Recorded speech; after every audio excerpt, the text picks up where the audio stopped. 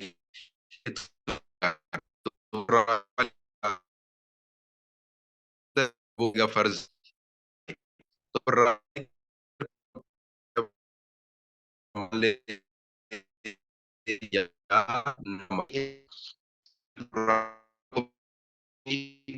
حکم کے کم دیا ہے لیکن میرے والدین سمجھدار ہیں تو انہوں نے مجھے بچانے کے لیے وہ حکم والے انداز میں بیان نہیں کیا تاکہ میں اللہ کے ہاں اگر وہ نافرمانی بھی ہوتی ہے تو اللہ کے ہاں مجرم نہ ٹھہروں۔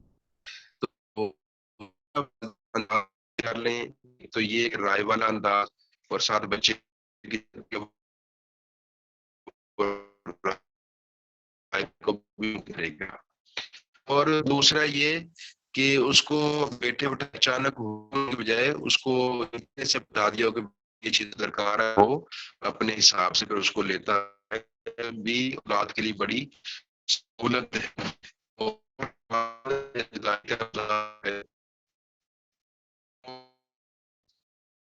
بہت بہتر ہے۔ لیکن اگر وہ یکدم حکم بھی دے دیتے ہیں، اچانک بھی حکم دے دیتے ہیں تو بہر لوگ شیخ آپ کی آواز بہت کٹ کے دوبارہ ملا لو تو بہتر ہوگا مثلا۔ انشاءاللہ شیخ مجھے کہہ رہے ہیں کچھ آپ کی آواز بہت کٹ رہی ہے۔ ایک منٹ کہ میں بات کر رہا تھا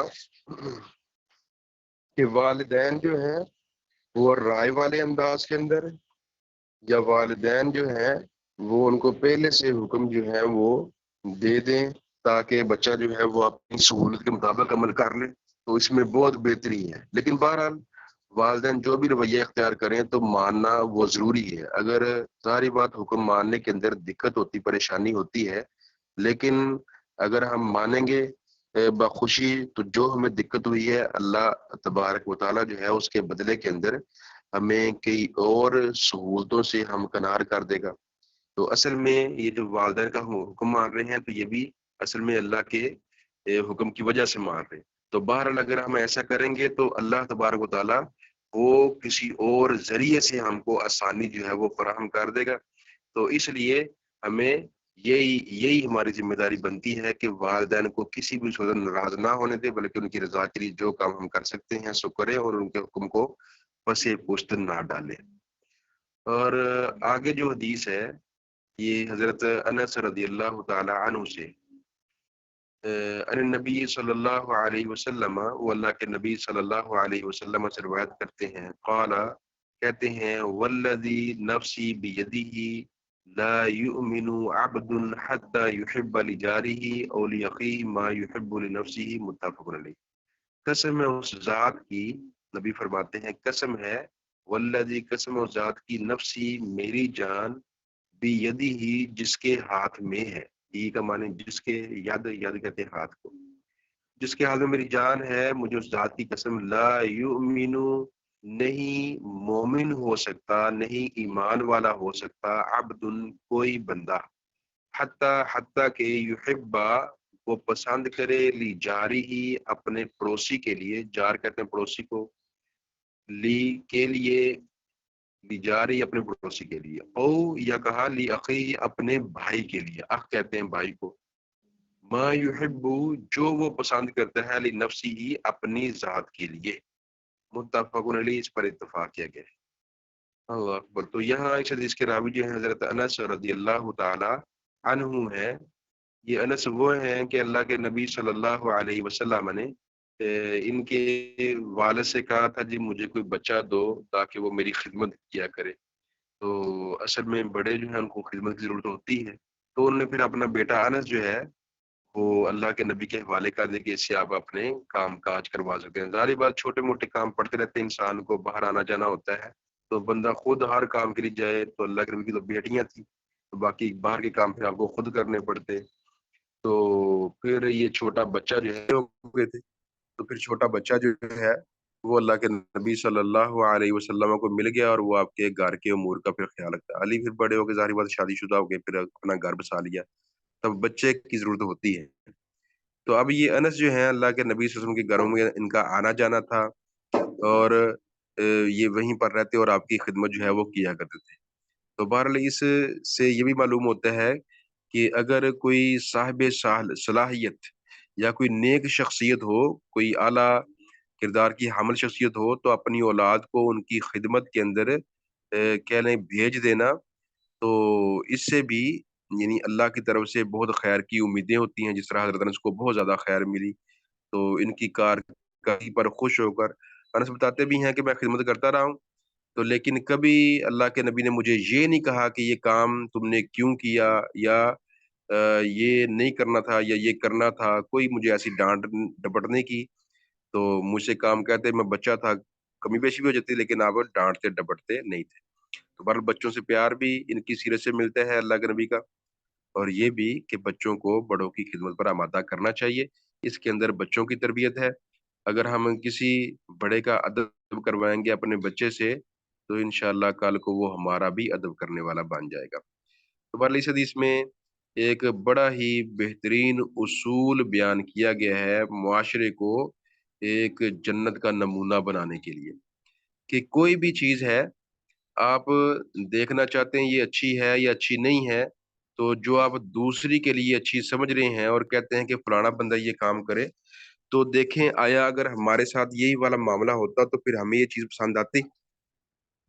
اگر وہی بات ہمیں اپنے لیے پسند ہے تو پھر سمجھیں کہ ہمیں غیر کے لیے بھی وہ چیز ٹھیک ہے، پھر مناسب سمجھی جا سکتی ہے اور اس کو قبول کیا جا سکتا ہے. تو جو انسان اپنے لیے سمجھتا ہے تو وہی غیر کے لیے سمجھے. ایک واقعہ ہے، یہ حضرت یونس تھے، عالم تھے، اور ساتھ اپنا کاروبار کرتے تھے، دکان تھی ایک کپڑے کی. یہ ایک نصابی کتاب ہے، اس کے اندر یہ واقعہ درج ہے. تو اب وہ شخص جو ہے وہ کپڑے بیچتا. اب کپڑے کے ایک دفعہ نماز کا وقت ہوا، نماز پڑھنے کے لیے جانے لگا، تو بھتیجا دکان پر کھڑا تھا، کہنے لگا بھتیجے میں نماز پڑھنے جا رہا ہوں، تو دکان کا خیال رکھنا، یہ والا تھان جو ہے یہ 200 درہم کا ہے، اور یہ والا جو ہے وہ 400 درہم کا ہے.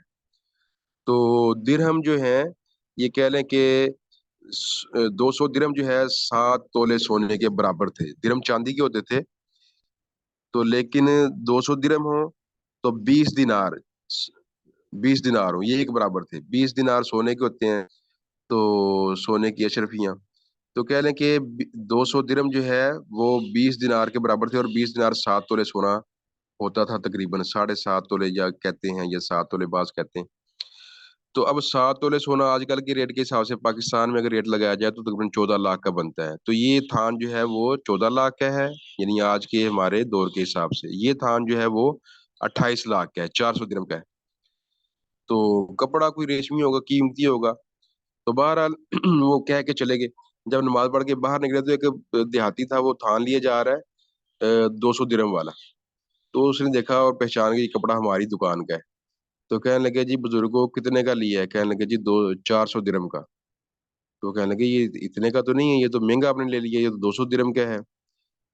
چلو آؤ واپس آئے دکان والے سے بات کرتے. کہنے لگے نہیں نہیں مجھے قبول ہے، ہمارے علاقے میں یہ 500 درہم کا ملتا ہے، تو مجھے تو 400 کا ملے، مجھے 100 درہم کا فائدہ ہو گیا ہے، تو مجھے یہ قبول ہے. کہہ لیں کہ 6-7 لاکھ کا مجھے تو نفع ہو گیا. وہ بزرگ کہہ رہا ہے. وہ کہہ لگے نہیں نہیں ایسی بات نہیں، آپ واپس آئے میرے ساتھ. تو ان کو دھکے سے واپس لے گئے، اور پھر جا کر اپنی دکان پر ان کو پیسے واپس کیے، یعنی 14 لاکھ روپے واپس کیا. یہ مفتاح الانشاء یہ کتاب ہے، درسی کتاب ہے، اور آخری کلاسوں کے اندر پڑھائی جاتی ہے مدارس کے اندر، تو جو ایم اے کی کلاس ہوتی ہے. تو بہرحال اس کے اندر یہ واقعہ درج ہے تو وہ آئے اور وہ پیسے اس کو واپس کیے، اور پھر بچے کو جھڑکا کہ کیا تم اپنے لیے یہ پسند کرتے ہو کہ اتنی مہنگی شے اپنے لیے لو، تو پھر لوگوں کے لیے پسند نہ کرو۔ تو یہ ان لوگوں کے اخلاق تھے۔ ہاں، آج کوئی کتنا بھی اخلاق کا چیمپئن کیوں نہ ہو، تو ایسا اخلاق پیش کرنا یہ بہت مشکل کام ہے۔ تو لیکن بہرحال ان لوگوں نے یہ اخلاق پیش کیے جو ہمارے اسلاف تھے، اور وہ کہہ لیں کہ چند سالوں کے اندر دنیا میں پھیل گئے، اور دنیا کو نہ صرف یہ کہ علاقے فتح کیے بلکہ دل فتح کیے، اور دل ایسے فتح کیے کہ دنیا آج تک جن علاقوں میں وہ چلے گئے ہیں، آج تک وہ خطے اسلام کے خطے کہلاتے ہیں۔ تو یہ اخلاقی تعلیمات تھیں کہ جن پر وہ لوگ نہ صرف سیکھتے تھے بلکہ عمل پیرا بھی تھے، اور عمل بھی ایسا کرتے کہ دنیا دنگ رہ جاتی، دنیا حیران رہ جاتی۔ تو اب یہ یعنی کٹھا 14 لاکھ روپیہ وہ اس کو منافع ہو گیا، تو حالانکہ شرعی طور پر نجائز بھی نہیں ہے منافع اتنا لینا۔ تو یعنی کوئی انسان اپنی چیز کا کتنا بھی نفع لے سکتا ہے، جس طرح وہ بعض احادیث میں آتا ہے۔ تو بہرحال لیکن یہ ہے کہ وہ خود انسان اپنے لیے اس کو پسند نہیں کرتا کہ مجھ سے اتنا زیادہ نفع لیا جائے۔ تو اب غیروں سے بھی یعنی اخلاقی طور پر چاہیے کہ غیروں سے بھی وہ اتنا نفع نہ لے، ایک معمول کے مطابق نفع لے لے، تاکہ وہ گاہک کو بھی اتنی زد نہ پڑے، اور خود انسان جو ہے وہ بھی اتنا متاثر نہ ہو۔ ایسے ہی کئی ایک واقعات ہیں، مثلا ایک واقعہ تھا وہ گھریلو، کہ ایک بھانجی ہے اپنے ماموں کے گھر آتی ہے، اور ماموں سے آگے کہتی ہے جی آپ کی جو بیٹی ہے نا، میری کزن لگتی ہے، میری ماموں زاد ہے، وہ میری بھابھی ہے اب۔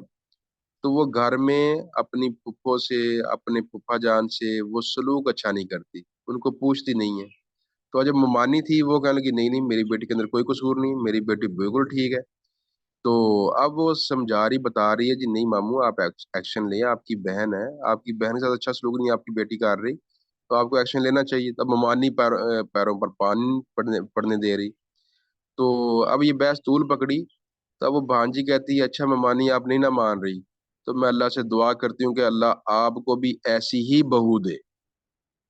جب اس نے یہ کہا نا، تو ممانی ساتھ ہی وہ شور کرنے لگی، تو مجھے بدوائیں دے رہی، بدوائیں دے رہی۔ تو وہ کہنے لگی ممانی میں آپ کو بدوائیں تھوڑی دے رہی ہوں، آپ تو کہہ رہی جی بالکل میری بیٹی ٹھیک ہے، اس کا سلوک بالکل اچھا ہے، تو میں کہتا ہوں اللہ آپ کو بھی ایسی دے پھر۔ تو یعنی جب اپنے گھر کی باری پھر سمجھائے کہ نہیں یہ بات اچھی نہیں ہے، تو ایسے ہی کسی سے بھی ہم کو کہہ لیں کہ اس کے رویے سے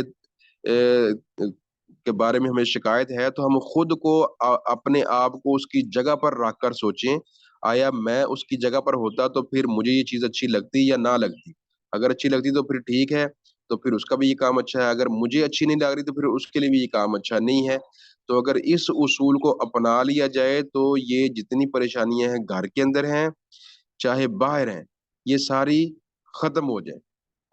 تو بہرحال اللہ کے نبی صلی اللہ علیہ وسلم یہ بات کر رہے ہیں، بہت بڑی بات کی آپ نے، قسم اٹھائی ہے، قسم اٹھا کے کہا ہے جی بندہ مومن ہو سکتا ہی نہیں ہے، ایمان کے لیے یہ بات ضروری ہے کہ وہ اپنے پڑوسی کے لیے اور اپنے بھائی کے لیے، مراد رشتہ دار کا بھی ذکر آ گیا اور محلے والے کا بھی ذکر آ گیا، محلے داروں کے ساتھ بھی رویہ برتاؤ یہی ہونا چاہیے، اور رشتہ داروں کے ساتھ برتاؤ بھی یہی ہونا چاہیے کہ جو چیز آپ کو اپنی ذات کے لیے پسند ہے اپنے محلے دار کے لیے، اپنے رشتہ دار کے لیے وہی پسند کریں۔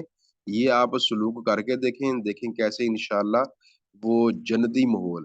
تو یہ ایک جو ہے نا ہمارا اسلام، جو ہمارا دین ہے، جو نکلا ہی سلم سے ہے، حفاظت، محفوظ ہونا، تو اس کی جو تعلیمات ہیں یہ بالکل جو جنت کے اندر ماحول ہوگا نا، وہی ماحول دنیا کے اندر بن جاتا ہے۔ اگر اسلام کی تعلیمات کو بندہ دل پر لے، مثلا ہمیں شکایتیں ہوتی ہیں جی لوگ ایسے نہیں کرتے، ٹھیک ہے، ہم لوگوں میں سے ہم بھی ایک فرد ہیں، تو اگر ہم اپنی اصلاح کر لیں یا ہماری نسل کی اصلاح ہمارے ہاتھوں کے اندر ہے، ہم اس کو جو چاہے سو بنا سکتے ہیں، ان کی اصلاح کر دیں، تو کم از کم کوئی 4 5 لوگ، کوئی 10 لوگ انشاءاللہ وہ تو ایسے تیار ہوں گے کہ جن کا وہ جو اسلام کی حقیقی تصویر جو کتابوں کے اندر ہے، تو وہ ظاہر کے اندر نظر آنا شروع ہو جائے گی۔ جب نظر آئے گی ظاہر طور پر، تو انشاءاللہ ماحول ایسا بن جائے گا جو جس کی جنت کے اندر ہمیں مثالیں جو ہے وہ نظر آتی ہیں، ہم پڑھتے ہیں تو جنت میں مثالیں نظر آتی ہیں. تو بہرحال یہ کوئی بھی امر ہو، کوئی بھی کام ہو، تو آپ اپنے آپ کو اس دوسرے بندے کی جگہ پر رکھ کر دیکھیں کہ اگر یہی والا سلوک، یہی والی بات اگر مجھے ہو تو مجھے یہ قبول ہے، تو پھر ٹھیک ہے، میرے بھائی کے لیے، میرے پڑوسی کے لیے بھی یہ قابل قبول ہونی چاہیے. اگر مجھے قبول نہیں ہے تو پھر میری طرف سے کسی پڑوسی یا بھائی کو بھی ایسے سلوک کا سامنا نہیں کرنا چاہیے، ان کو بھی خیر کے کاموں کا ہی سامنا کرنا چاہیے. تو اللہ ہمیں سمجھ کے عمل کی توفیق عطا فرمائے.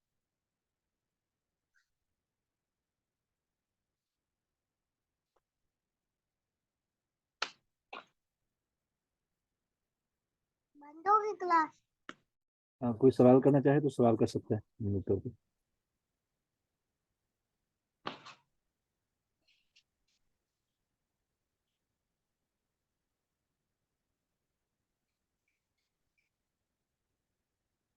یہ کتاب جو ہے وہ حدیث کے گروپ میں شیئر کی گئی ہے. اگر جس کسی کے پاس نہ ہو وہ میسج کر دیں تو کتاب دوبارہ شیئر کر دی جائے گی. تو آپ اپنے موبائل میں کھول سکتے ہیں، اور اگر نہ ہو سکے تو آپ کو پتہ ہے کہ آپ نے اپنے موبائل کے اندر موجود پی ڈی ایف کو کھول کے آپ جوائن کر سکتے ہیں انشاءاللہ. ٹھیک ہے. سر شیخ نے کہا تھا کہ وہ ایک طریقہ بتائیں گے سیدھے ہاتھ پہ تسبیح کرنے کا جس سے بھولتا بھی نہیں ہے، کہ آپ کا کتنا مطلب پڑھ لیا تھا. انہوں نے کہا تھا بتائیں گے ایک دن میں.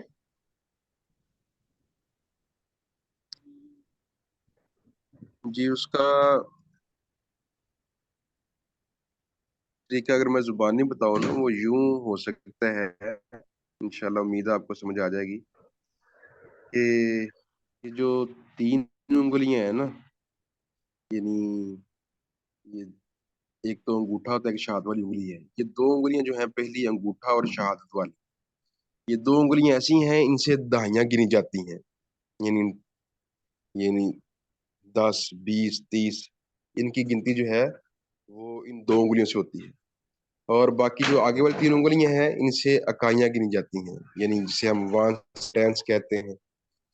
تو یعنی 1 2 3 4 5 6 7 8 9 9 تک یہ گنتی ہوتی ہے ان 3 انگلیوں پر، اور باقی 10 20 اور 30 کی گنتی ہوتی ہے انگوٹھے اور شہادت والی انگلی پر. تو اب گنتی یوں کرنی ہے کہ پہلے وہ جو چھوٹی انگلی ہے جسے ہم چھنگلی کہتے ہیں اردو کے اندر، تو اب اس کو پہلے بند کرنا ہے قریب. مثلا اس کے اندر 3 جوڑ ہوتے ہیں، تو ان کو سارے جوڑ جو ہیں وہ بند ہو جائیں، تو پھر ساتھ والی 2 اور اس کے ساتھ والی جو بڑی انگلی ہے وہ 3 ہو جائیں گے. پھر دوبارہ اس چنگلی کو کھول لینا، وہ بند ہی رہیں گی باقی، اور اس چنگلی کو کھول لینا ہے، تو یہ 4 ہو جائے گا. پھر ساتھ والی کھول لیں گے، پھر یہ 5 ہو جائے گا. پھر اس بڑی انگلی کو کھول کے یہ جو درمیان والی ہے اس کو نیچے کر لینا ہے، تو یہ 6 ہو جائے گا.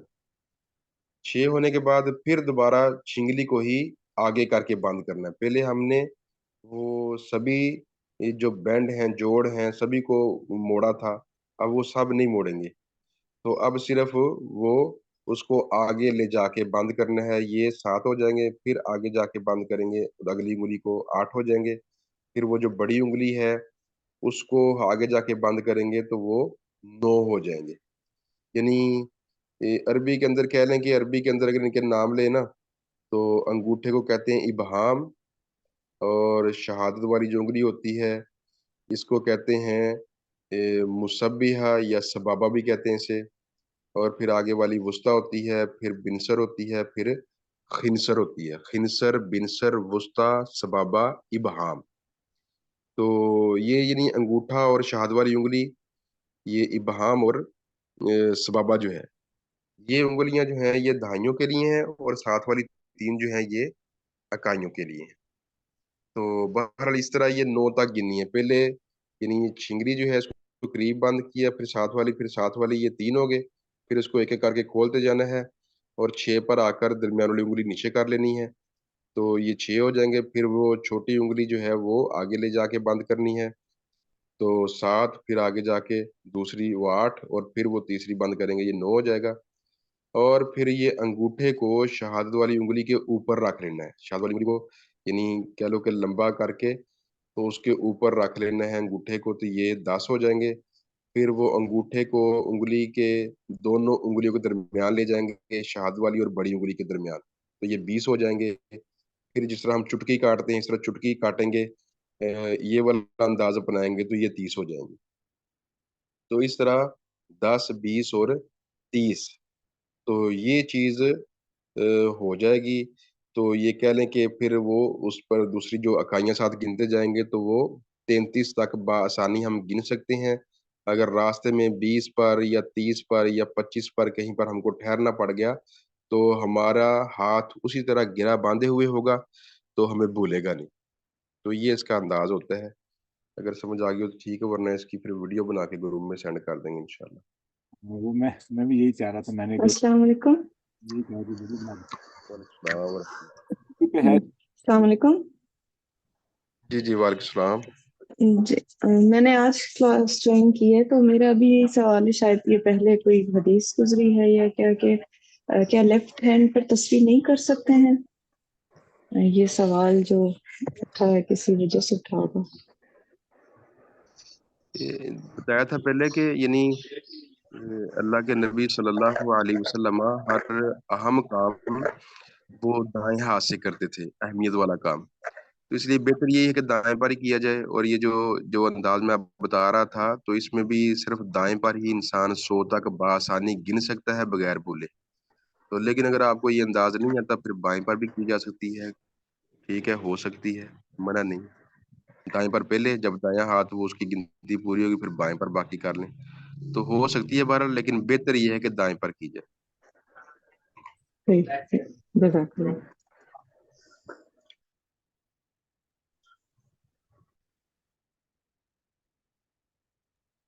سر سمجھ تو آ گئی ہے آپ نے جو بتایا ہے طریقہ، لیکن کافی جی لوگوں جی کو کنفیوژن ہوگی، تو آپ ویڈیو بھیج دیں کیونکہ مجھے تو سمجھ آ گئی ہے آپ نے کیا بتایا. ٹھیک ہے، اللہ برکت. انشاءاللہ پھر ویڈیو بھیج دیتے ہیں گروپ کے اندر. ٹھیک ہے شیخ، جزاک اللہ خیر. ٹھیک، السلام علیکم.